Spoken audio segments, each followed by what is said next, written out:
So I just ended the best relationship I've ever had in my life because I felt the universe told me to.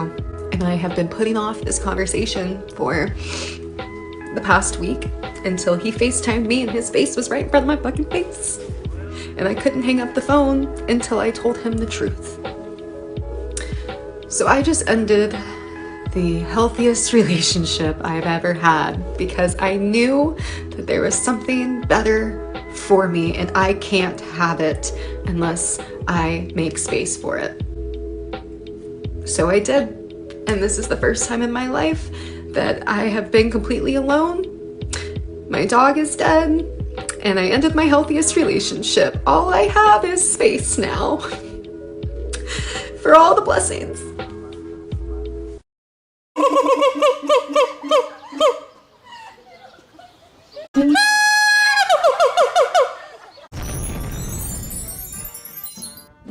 Are women ever satisfied today? Today's women, are they ever satisfied? For this one here, the goal is to educate men of the situation today, and we only need to focus on one of these 5 things.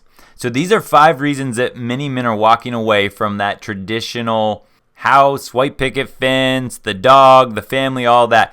One of those 5 reasons that men are mainly walking away is the attitudes of most modern women. And that is what we're going to focus on today to break down why it is that women today are seemingly never satisfied, just like the opening woman that we led with in the video. Think about it. If one dude making you happy, imagine 5. We gotta start thinking big, ladies. 5 or more at a time. I understand that you happy, but you can be happier. That's all I'm saying. She's the village bicycle. Everyone's had a ride.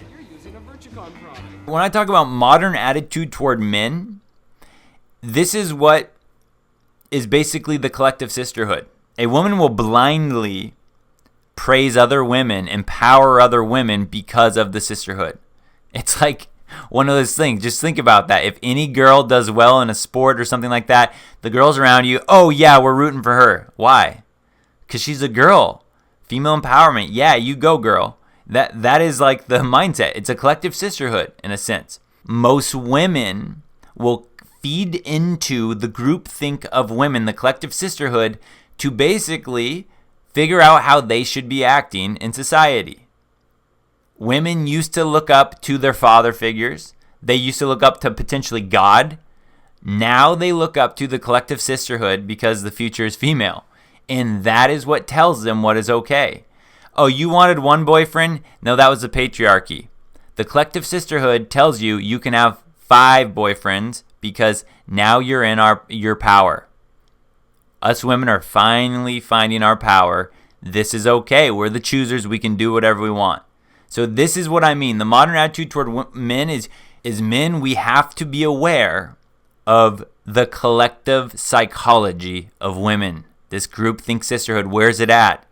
50 years ago, the collective sisterhood mindset was different. 100 years ago, it was different. They wanted families. They wanted the house, the picket fence. They wanted the husband and the family to grow up and be all close-knit. That's what they wanted. The collective sisterhood doesn't want that anymore. You have to be aware of that as a man because this is where the pool that women will dip back into when they're interacting with other women. When they're on girls' nights out, not only are they out there and potentially flirting with the other men out there, but they're exchanging the collective sisterhood mindset.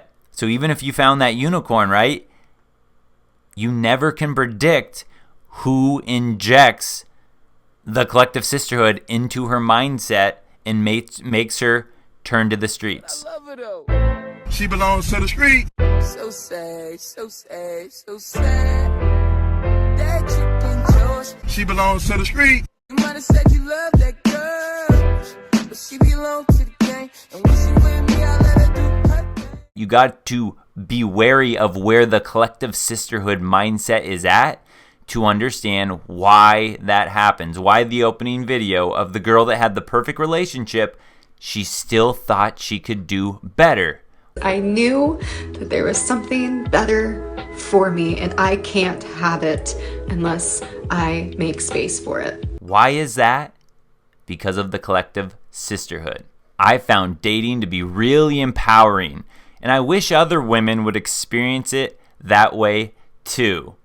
This is FDS Success, Female Dating Strategy Success, the feminist dating blog.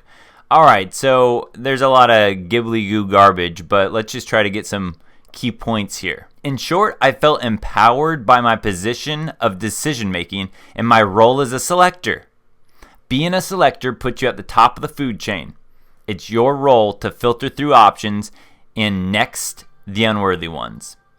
It's a powerful role and is inherently gifted to women. So like she said here, this is where women are selectors on dates and sex. But what women don't understand is that right there does not make them the top of the food chain, because men control commitment. Men control marriage. They control whether they're going to pop the question. So women control the dating stage in a sense. Men control the commitment stage. Do I want to actually marry her, wife her up, or leave her on the streets? The funny thing is, what women have done is they have made, like we've talked about before, with their own decision making, they have made the dating stage a Wild West. Hypergamy is crazy, so men no longer have to settle down, the ones that they want. We've gone over this, of course, to get what they want, sex. I think that's why many of us in relationships are still drawn to this sub and find it to be an empowering community. It took me a while to put my finger on it, but I think it's because it's a collective of women who understand or are beginning to understand our power. Sexual selection, partnerships, and dating are areas of natural power for women. All right, there you have it. Right there, again, talking about their power, and this is what I was saying here, the collective sisterhood. Remember, they're starting to understand their power. And women would say a guy like me is trying to take their power away, when in reality, I would just like women to understand their power and use it responsibly. Because what they're doing right now is they are making their own bed that they took a big old steaming, disgusting dump on, and now they have to sleep in it. Because they are creating the rules for modern dating, which is have as many boyfriends as you want. You know what happens on the opposite end? Men can have as many girlfriends as they want. Well, guess what, ladies? When you all want the same top 10 or 20% of men, and none of them want to settle down, you get to sleep in your own poopy bed that you made because of your power. We give that to you. Ladies, you have the power of dating and sex. And guess what you've done with it? Congratulations. Being picky gave me a position I should have had from the start. Filtering out LVM, low value males, and bad options by being ruthlessly honest with myself became an experience of personal growth. Eat, pray, love. I found myself. I learned that men are desperate for women, and that once you open up the floodgates, the options are endless. For every man you reject, a new one will appear. There it is, guys. This is the type of thing that the girl from the opening video reads or hears from her friends that are out there on that cock carousel, and they're like, oh man, you have no idea how freeing it is to own my power. You have to try it. You've got to date around. Yeah, whatever. Betaman Bernie, your boyfriend, he's nice and all, and he's sweet, and he treats you like a queen, but you gotta try Chad and Tyrone out here. Oh my, it's so much fun. They hear it, FOMO, the fear of missing out, happens, and even if it's not one specific guy in mind that a woman wants to monkey branch to, what will happen is a woman might monkey branch when she feels her situation can get better. Even if it's not just one man. Maybe that was probably more years ago when it was not acceptable to openly date a bunch of men. Years ago, it was like, okay, I got one man, I'm going to monkey branch to a new higher value man. Now it's like, I'm going to monkey branch from my relationship to the cock carousel because I want 5 boyfriends now. We gotta start thinking big, ladies. 5 or more at a time. And so it's that fear of missing out that strikes these women. And it, again, They hear it. This is why I say it's always it's never in a man's control in today's day and age, is simply because you can't control the brainwashing that's going on. The collective sisterhood right now loves Cardi B. The collective sisterhood right now thinks Megan Thee Stallion is a role model for women, and Kamala Harris is a role model for women.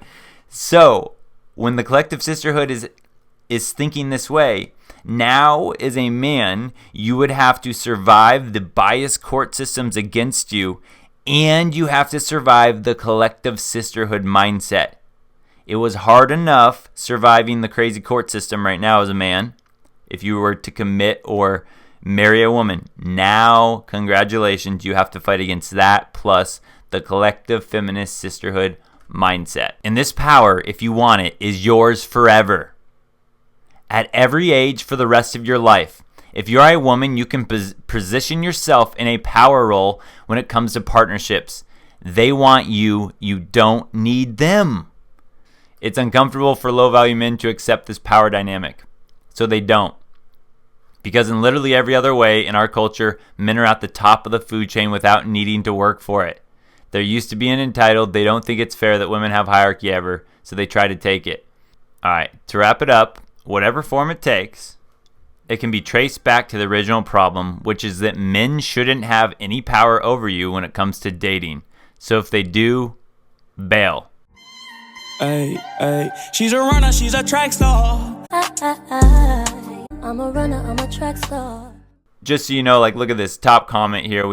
This is an absolutely wonderful post. Thank you so much for writing it. We always need a good reminder that we are in control. This is exactly what FDS teaches. I love this. You're absolutely right. Taking no crap gives you this internal shift. I am worthy, so I will only accept what serves and compliments me. This is handbook material. For real, one of the best posts I've ever read on FDS. This belongs in the handbook. It's a really inspiring take on where we stand, why we deserve our place of power, and how maintaining that power protects us in the long run, whether we are single or partnered. Right there, guys, the collective female sisterhood mindset right there. You see that?